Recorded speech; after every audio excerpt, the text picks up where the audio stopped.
It only took Craig 4 times to hit the record button this time. Yay, Craig! So today's a good day is what she's saying. All right.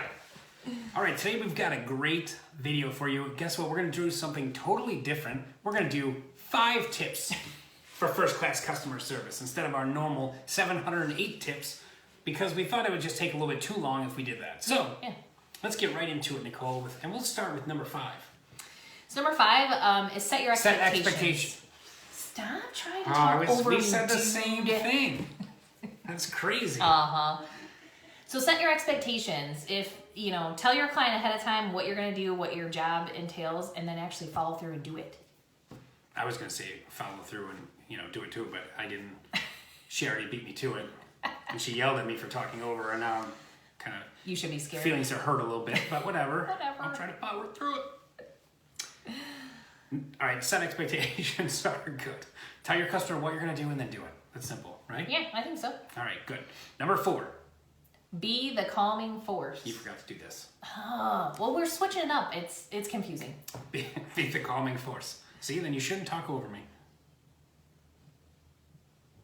I'm not saying anything. I know. I know. I just forgot where I was going to go with that. All right, anyway, be the calming force. Sometimes, a lot of times buyers and sellers get stressed out in a transaction. I believe it's our responsibility to try to de-stress the situation as best as possible. Yeah. Sometimes there are real stressful things. You might have a buyer that loses their job and the deal is going to fall apart, and that's something that obviously is going to be a hard pill to swallow. Yeah, a tough pill to swallow. Yeah, I just think whatever. It's gonna be difficult. That there's a lot of emotion in a real estate transaction. There's emotion from you. There's emotion from the client, and your job is to help keep that emotion level down and try to keep them grounded. There's so much stress with them. It's the biggest purchase that they're gonna make, in probably in the next 5 to 10 years.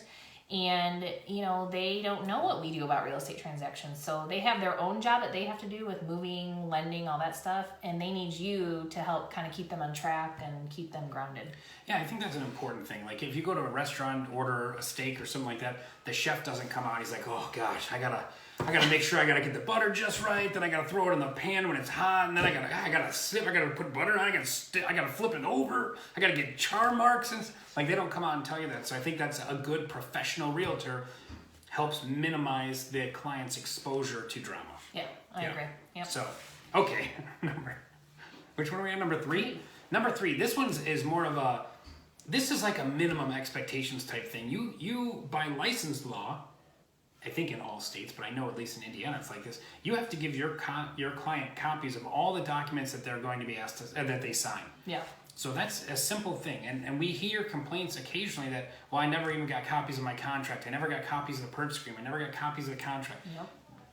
It's the easiest thing right now with being like, paperless. Yeah. You can email stuff, but even if your client wants it old school and they say, hey, I want it on paper.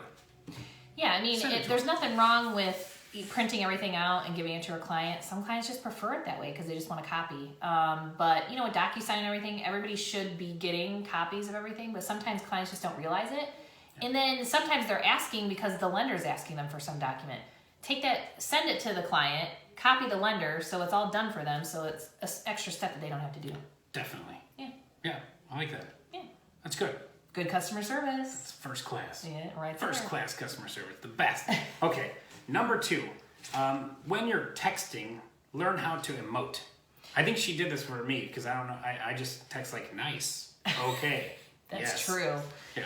So the thing is, you can't do, my rule is your text sentence has to be over 3 words. Like, you cannot do something where it's like, hey, thanks. If you haven't met a client before or it's a new client that you're building a relationship with, you want to act excited and personal to that client. Think of your texting as a conversation. People do long paragraph texts now because they don't want to be on the phone and they don't have time to do it. But in that, you need to show your emotion, exclamation points, smiley faces, things like that. And sometimes I don't even use the emojis. I actually just use old school style, like colon, parenthesis, that kind of thing, which I think is kind of fun.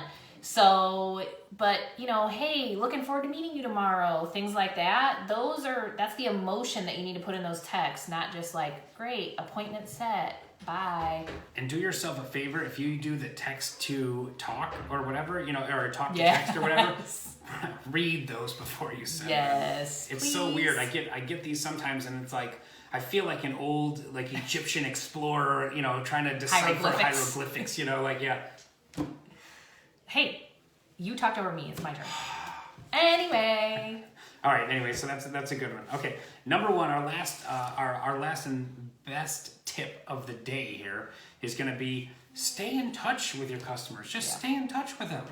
Communicate how they want you to too. There are some people who, I interviewed a new agent the other day, and she was saying that she had a client that just only wanted text, and she was like, "Stop! We cannot call." And the client got mad because one of the sales agents did call. And how dare they? They want text. They want text or they want email, however they prefer, because that's going to be their best method to get a hold of you.